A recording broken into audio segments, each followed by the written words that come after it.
Hello and welcome to UnHerd. I'm Freddie Sayers. Do we deserve what we have? Are the elites any better than the rest of us? Do the right people get to run the world? These are some of the biggest and hardest questions to answer. And I'm delighted to say we have with us today the perfect person to think through them with us, Michael Sandel. He is one of the most famous political philosophers in the world, a Harvard professor since the 1980s, author of many best-selling books, including What Money Can't Buy and, most recently, The Tyranny of Merit. And he joins us now. Hi, Professor. Hi, Freddie. Good to be with you. So I'm really keen to dig into this idea of meritocracy and basically who deserves to get what. Your most recent book, I would say the thesis, from at least how it appeared to me, is that the consensus over the past few decades, particularly from the 1980s onwards through the governments of Reagan and Thatcher and then Clinton and Blair and even into Obama, was that to get ahead, to rise up, to escape pure circumstances was the goal of life in some way, and that a perfect society would be something like a perfect meritocracy where the best people got to rise up. You seem to not think that that's true. Tell us what the problem with that idea is. The main problem with that idea as a political project, Freddie, is that individual upward mobility through higher education is an inadequate response to the deepening inequalities that we've experienced in recent decades. And it's really exerted a damaging, corrosive effect on our public life and on social cohesion. In recent decades, the divide between winners and losers has been deepening, poisoning our politics, setting us apart. This has partly to do with the widening inequalities, but it's not only that. I think it has also to do with the changing attitudes towards success that have accompanied the rising inequalities. Those who've landed on top have come to believe that their success is their own doing, the measure of their merit, and by implication, that those who struggle, those left behind, must deserve their fate as well. This way of thinking about success reflects the seemingly attractive principle of meritocracy. And so it's that principle that I think we need to reconsider because, as it turns out, it has a dark side, Freddie. So I suppose it feels at first glance like a virtuous principle because it's a way of escaping the kind of arbitrariness of your life situation. And earlier generations, earlier centuries, it feels like you were just given your lot in life and you had to lump it. Whilst some sort of meritocracy, a sorting mechanism, seemed to be fairer. But what you're saying is that actually it corrupts our sense of virtue. Exactly right. Meritocracy seemed to be a way to a more equal society, a more just society, and against the background of a class-based society where chances in life were determined by the accident of birth and hereditary privilege. Meritocracy seemed a breath of fresh air. Now everyone would be able to compete on a level playing field. And compared to a hereditary aristocracy, that was a good thing. One problem, though, is that the mechanism for the competition, for the equal starting point, is the ability to compete successfully to win admission to top universities. And what we've seen today is that affluent parents have figured out how to pass their privilege on to their children. It's not by bequeathing them vast estates and trust funds. It's by equipping them with the opportunities as through adolescent years to compete successfully for admission to the places that confer the credentials and dispense the opportunities that a market-driven meritocratic society dispenses. So, for example, and this is an American example, at Ivy League American universities, despite generous financial aid schemes, there are more students in these places from families in the top 1% than there are students from the entire bottom half of the country combined. So part of the problem is what seemed an alternative to hereditary privilege has replicated it through the system of equipping students from well-off families to compete effectively for admission to the places that dispense the credentials a meritocratic society honors. So it's essentially, it's pretending to be a meritocracy, or it has the mechanisms of a meritocracy, but in fact, it's still what, an oligarchy, an elite rule society? Well, it's partly that. So that's one of the problems. And that's the most familiar critique of meritocracy. But in my book, The Tyranny of Merit, I go further and I suggest there is a second problem. It's not only that we fail to live up to the meritocratic principles we profess, it's that the ideal itself is flawed. So that even if we could somehow create a truly level playing field with genuine equality of opportunity for young people to compete for admission to top universities, there would still be a problem. And it's this: meritocracy, even a perfectly realized one, is corrosive of the common good because it enables those, it encourages those who succeed to believe that their success is their own doing. It cultivates what I call meritocratic hubris among the winners. And it generates a sense of humiliation among those left behind because it tells them, if you're struggling in the new economy, the problem is not with the structure of the economy. Your failure is your fault because you did not improve yourself by getting yourself admitted to a top university. So this has to do with the attitudes towards success. It goes beyond the problem that we don't fully live up to the meritocratic ideal. These attitudes towards success lead the successful to forget the luck and good fortune that help us on our way. It leads the successful to forget their indebtedness to those who make their achievements possible, from family and teachers to community, country, the times in which we live. And this cultivated forgetting, this emphasis on self-making and on self-sufficiency for our own achievements, that's the subtler, more insidious, but ultimately more corrosive effect that even a fully realized meritocracy exerts on the attitudes and outlooks, both of the winners and of those who are left behind. So I'd like to ask about both of those problems, if I could. So the first one is that we haven't realized the meritocracy properly, because essentially privilege is still there, and even though it's not a surefire place at Harvard, there are ways to make sure that your child is much, much more likely to get one. Isn't that a virtue in a way? Like, I mean, you're sometimes described as a communitarian. I don't know if you maybe reject that label, but certainly the sense of belonging to a community and a family is an important part of having a meaningful life. And if you're a parent, you want to give your children the best advantages possible. To strip that capability away from people would be quite dehumanizing, wouldn't it?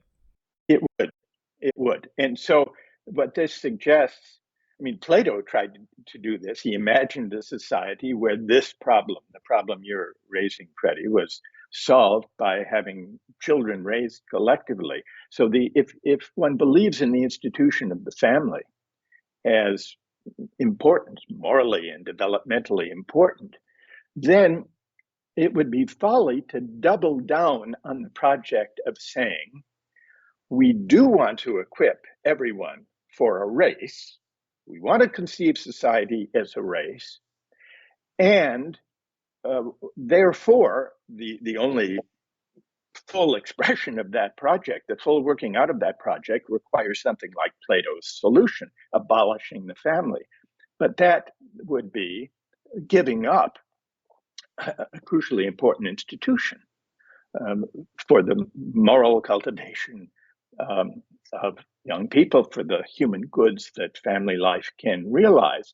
So there is an alternative, though, which is to conceive society and the economy as something other than a competitive race. That's the alternative.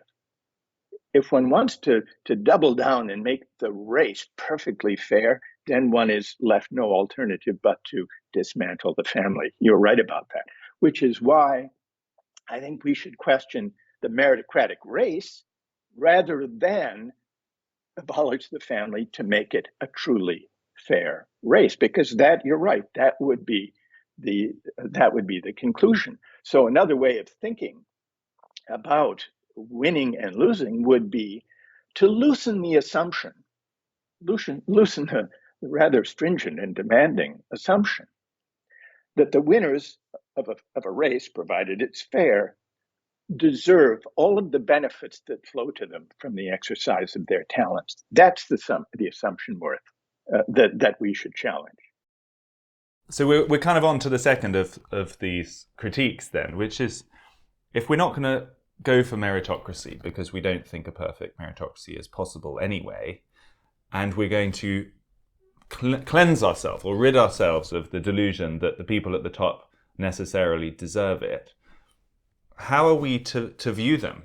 I mean, you're kind of starting to sound quite populist here, which is that the elites that rule over us aren't there by any just desert. They're there kind of arbitrarily, and therefore we shouldn't afford them a great deal of respect. I suppose you could say there is some sympathy for populism in my critique of elites. It certainly is true that part of what's animated the populist backlash against elites is the sense among many ordinary citizens and working people that elites look down on them, that they don't value the contributions that working people make to the economy and to the common good if their work does not involve advanced degrees or lustrous credentials. I think this is a legitimate complaint. So in this respect, you're right to hear some sympathy for the populist animus against elites. I think it's justified in part because in recent decades, the elites who have governed, especially in the realm of the economy, have not governed very well.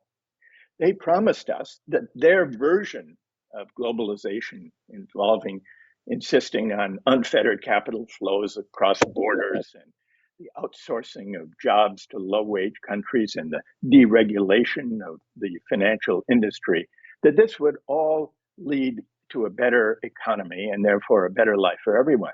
It didn't happen. We had the financial crash. We had deepening inequalities. We had wage stagnation. We had stalled mobility.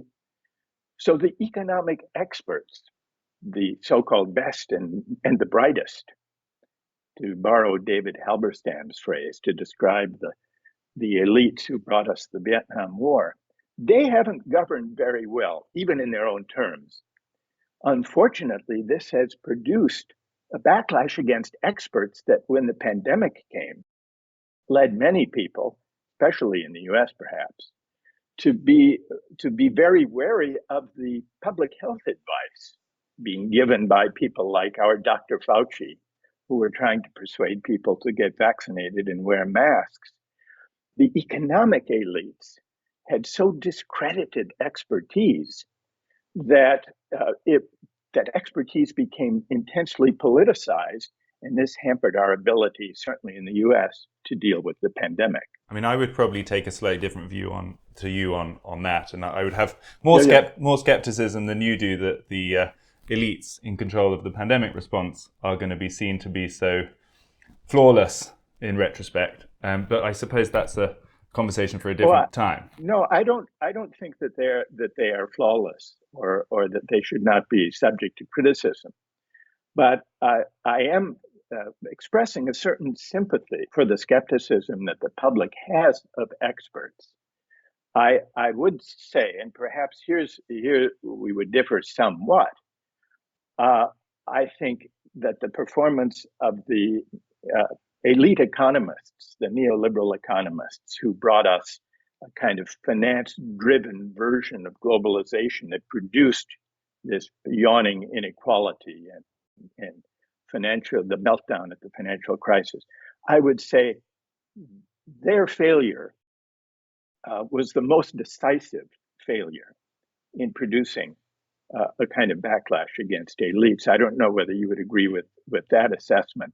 I would not say that the elites who governed the pandemic were flawless.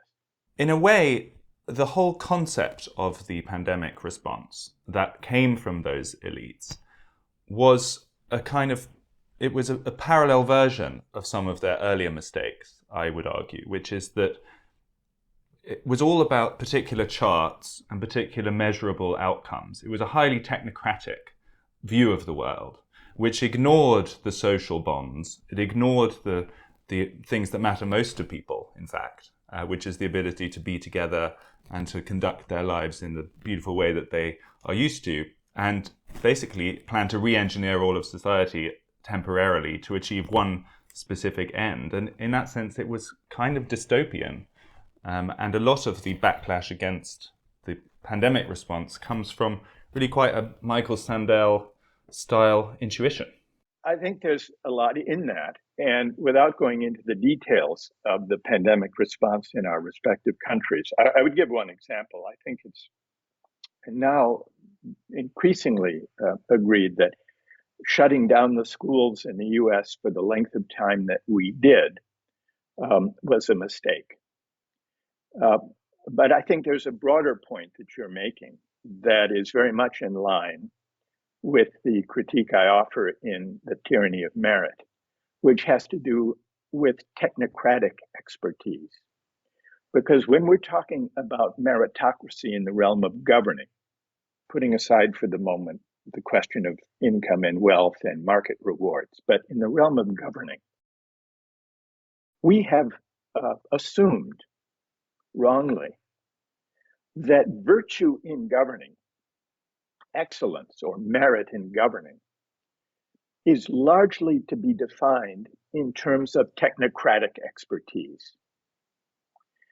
And this, I think, is one of the defects of meritocracy that we've seen in recent decades with regard to governing, what counts as virtue in governing. If one goes back to Aristotle, in a way, was in favor of a kind of meritocracy in governing, because he thought the virtuous, those greatest in civic virtue, should have the most influential voices in democratic deliberation.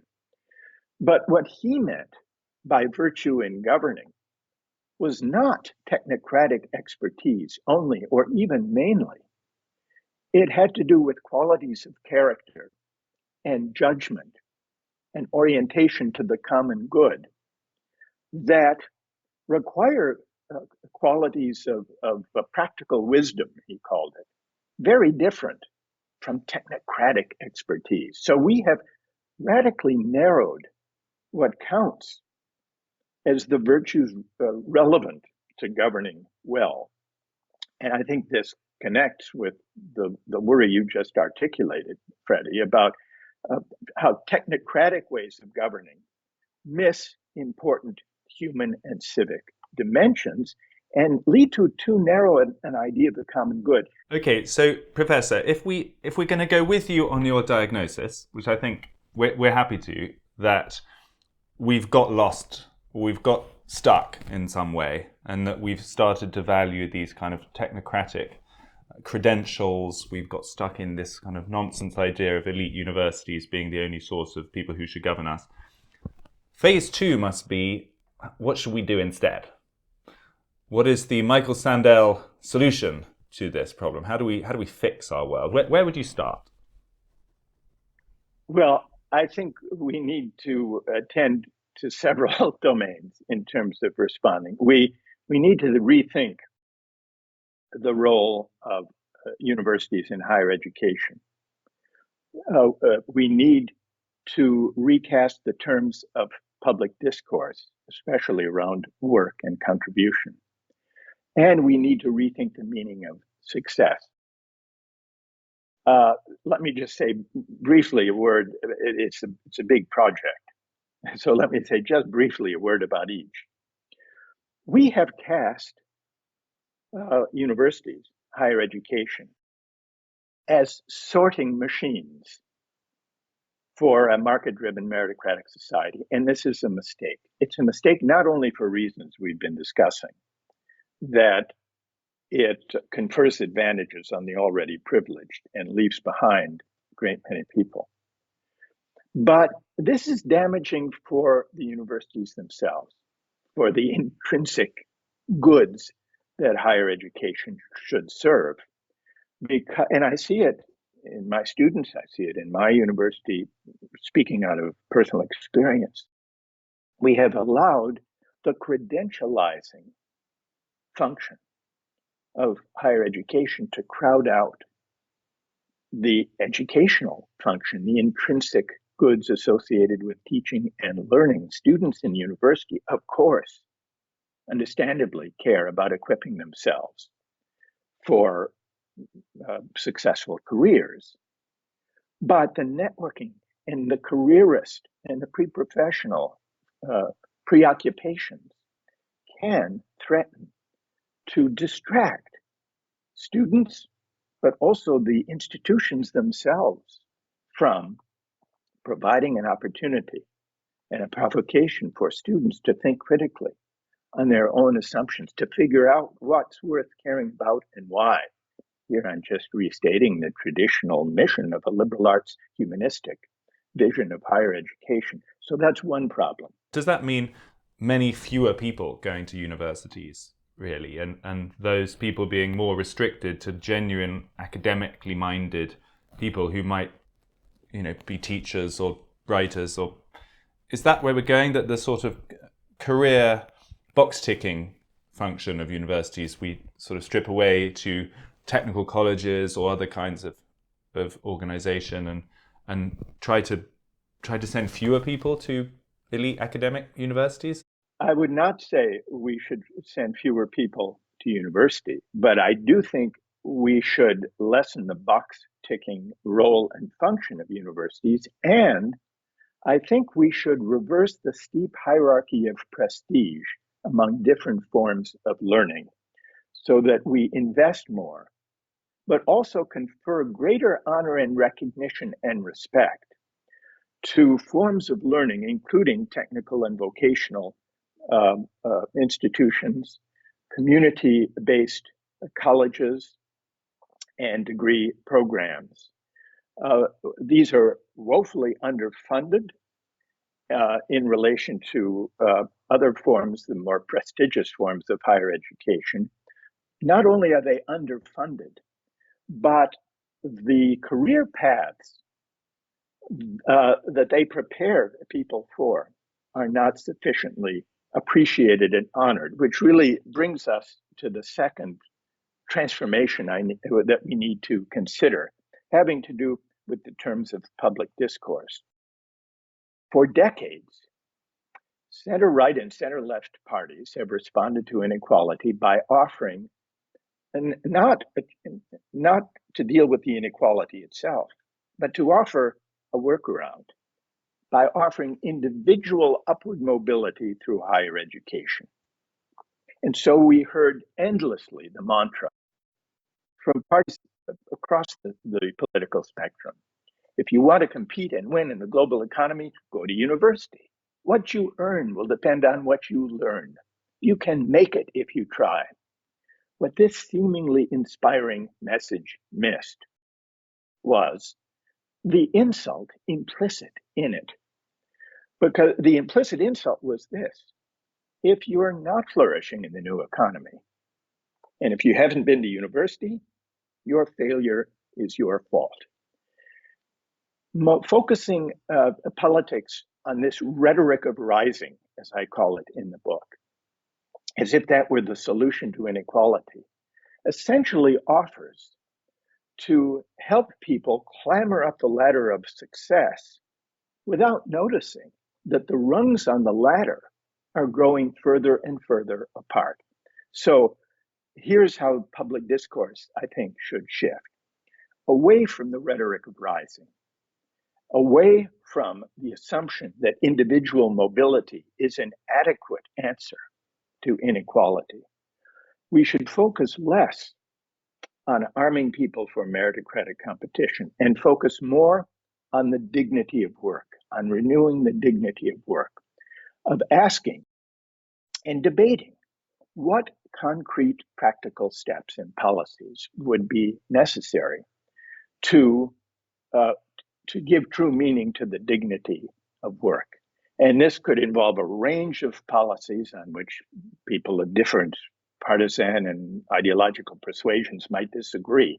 But we should be asking how to make life better for everyone, not only how to enable a more fair competition to enter the ranks of those with university degrees. We need to remember that most people do not have university degrees. Nearly 2/3 in the US do not. The figure is similar in Britain. So it's folly to create an economy that sets as a necessary condition for dignified work and a decent life a university degree that most people don't have.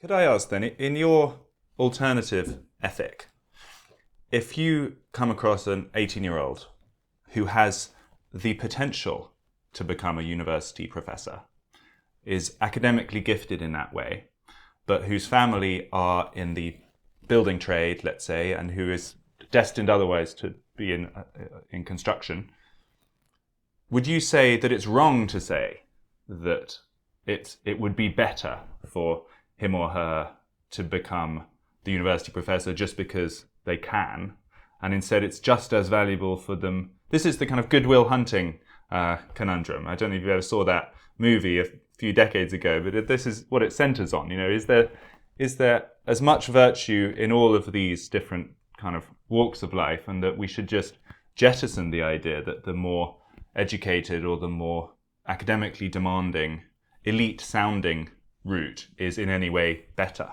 Well, for the 18-year-old you're describing, if she is best suited to being a professor or a molecular biologist, but can't afford the fees, we should organize the society and the university system to ensure that she can go to university and develop the talents that she is best suited for.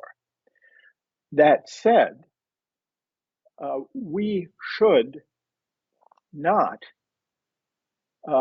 accord social honor and recognition in a way that privileges what she does with her life, or what you or I do with our lives, over people who make their contribution in the trades. So I think it's possible both to say that people should ideally pursue the paths for which their temperament and their gifts equip them, while at the same time saying we should accord greater honor and recognition to a broader range of contributions to the common good. This is not easy to do or even to imagine for the following reason, Freddie. We easily slide into the assumption that the money people make is the measure of their contribution to the common good, but this is a mistake. If that were true, then we would have to agree that hedge fund managers actually contribute 900 times more in value to the economy and to the common good than a nurse or a school teacher or a care worker. But even the most devoted defenders of unfettered laissez-faire market economics would be hard-pressed to say that the true social value of that hedge fund manager really is 900 times greater than that of a nurse or a physician. So that's the assumption that we need to question. What we need to do, here's another way of putting it. We need to reclaim for democratic public deliberation the question of social value. We have, especially in recent decades, outsourced our moral judgment about what contributions truly matter to markets. But markets, however efficient they may be in delivering goods and services, markets are very poor instruments for making moral judgments about what contributions are truly valuable. So part of what I'm arguing for in the book is to reclaim those moral judgments and those civic judgments for public debate, for democratic citizens. Let me try and make this even more sort of personal, if I could, because this seems to me the central conundrum of this. And let's take yourself as an example. You are a highly successful political scientist and professor. You're really, really good at it, evidently. I don't know much about the circumstances of your family or where you were born, but let's just hypothesize that you were born in a poor, rural community somewhere in the US and didn't really have access to the rungs on the ladder, as you call it, that have led you to be such an esteemed Harvard professor, and that your route otherwise would have been very different. Perhaps, maybe you'd be running the local store and you'd be a hero of the community, but we would never know. The world would never know about your talent as a political philosopher. Would that be a tragedy? Should we try to root out the Michael Sandels and try to find them wherever they may be hidden in our community? In which case, we're back to some sort of meritocracy, aren't we? That's the conundrum I can't quite work out. Here, let me offer a distinction, Freddie, that might help. And I can see why it's easy to view this as an insuperable conundrum. We should continue with the project of seeking a truer equality of opportunity. We should. I'm not arguing against equality of opportunity as necessary and important. No one should be held back by prejudice or poverty or lack of the privileged parents. So to that extent, equality of opportunity is an important and necessary principle. But it's important to recognize that it's a remedial principle. Remedial in the sense that it's a way of overcoming entrenched prejudice and privilege that lead to unfairness and that deprive the community of the talents and gifts of a great many people who never have a chance. But when I say it's remedial, what I'm suggesting is that even a perfectly worked out system of truly equal opportunity would not make for a just society, nor would it make for a good society, especially if it encouraged and if we didn't challenge the assumptions that the winners in such a system morally deserved their place on top. So by all means, we should perfect and persist in seeking equality of opportunity, but we need to supplement equality of opportunity with another principle, another project of equality, which is not, as some people might suggest, an equality of outcome where everyone has the same income and wealth. That's not the alternative. The alternative that I argue for, I call a broad democratic equality of condition. And what I mean by it is this: not that everyone have the same income and wealth, but that civil society be designed in such a way that there are public places and common spaces of shared encounter among people from different walks of life. is there would surely be different walks of life, even if we had perfectly equal opportunity. Democracy does not require perfect equality, but what it does require is that people from different social backgrounds, class backgrounds, different ethnic backgrounds encounter one another, bump up against one another in the course of our everyday lives, in the public spaces and class mixing institutions that bring us together, often inadvertently within civil society. Churches come to mind, I guess, and they're less full than they used to be. Well, churches and congregations of various sorts would be one such source. Union gathering places would be another. But so would be what we might think of as the more quotidian public places, such as public parks, recreational centers, municipal centers, cultural centers, public libraries, public transportation, sports stadia are places that traditionally all the things that were closed during the pandemic, in fact. Well, yes.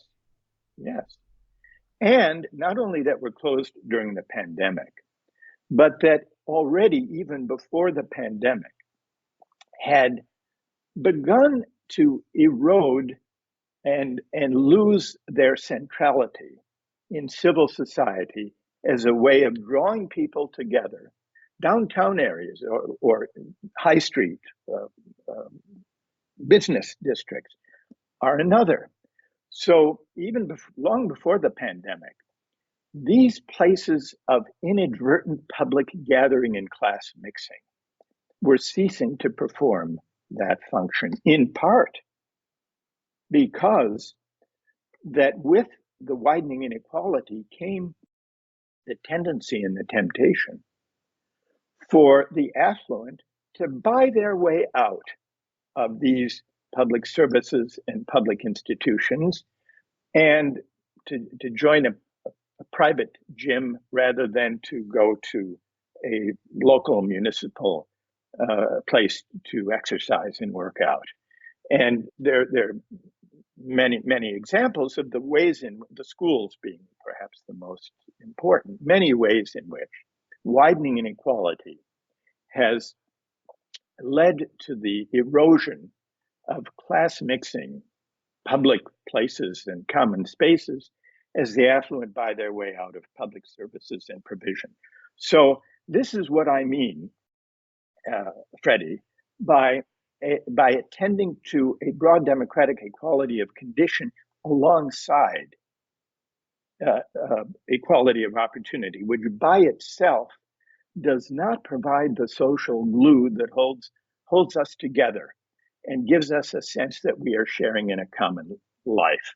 And so this, I think, is a project fundamental to any attempt to move beyond the divide between winners and losers, to reconstruct the civic infrastructure of a shared common life.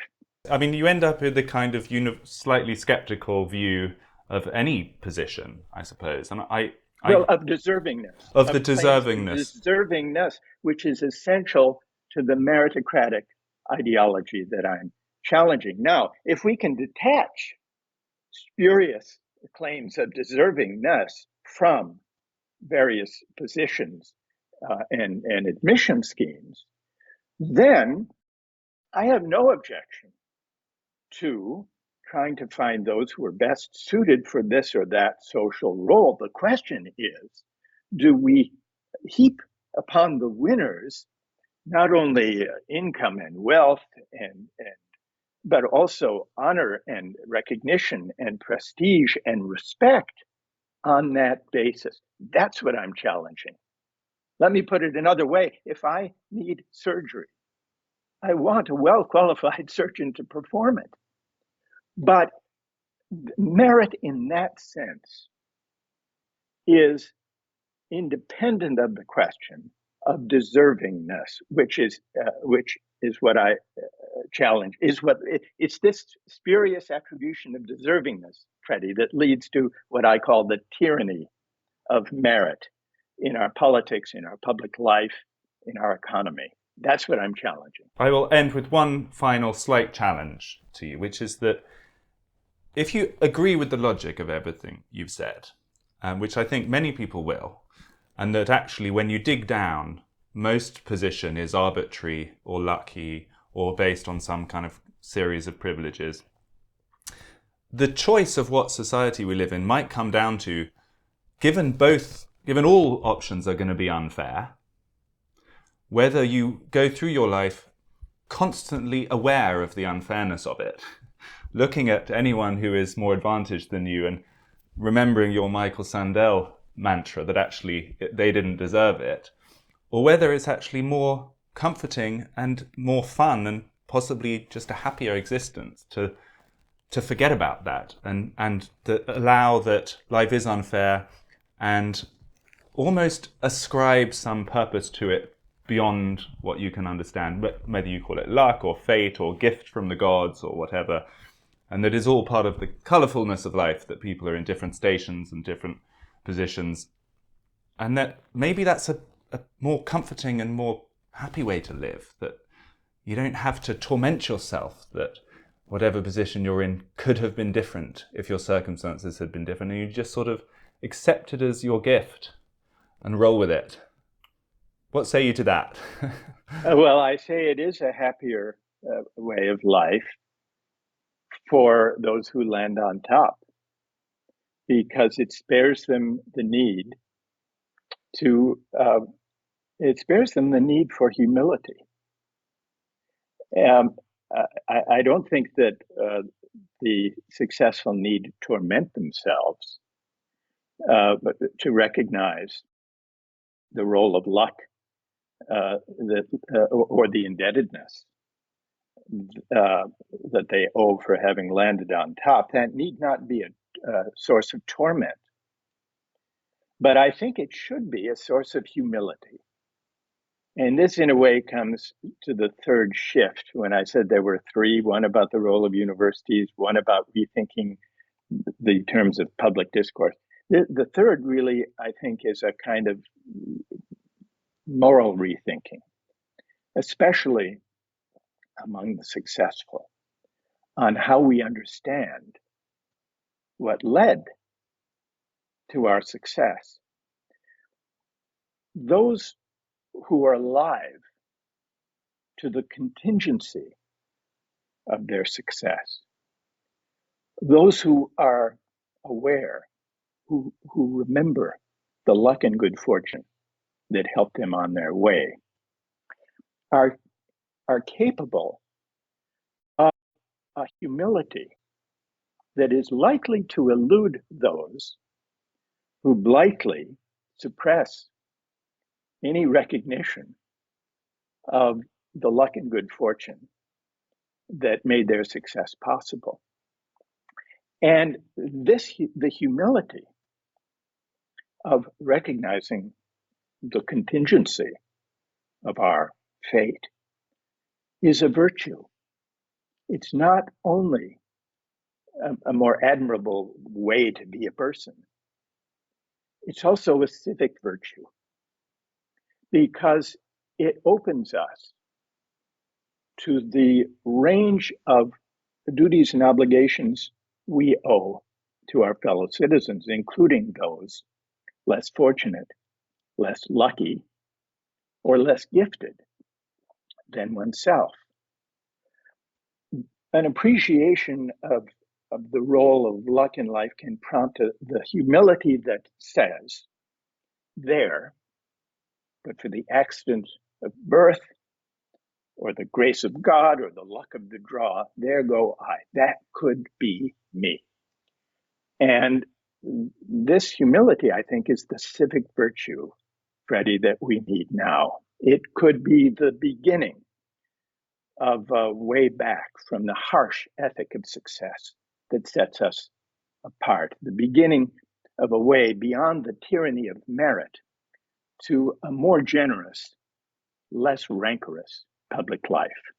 Professor Michael Sandel, thank you so much. Thank you, Freddie.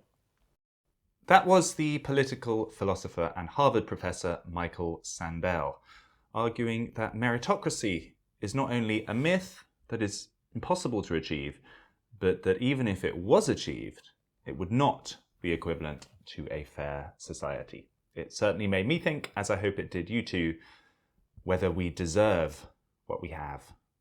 Thanks for tuning in. This was UnHerd Ideas.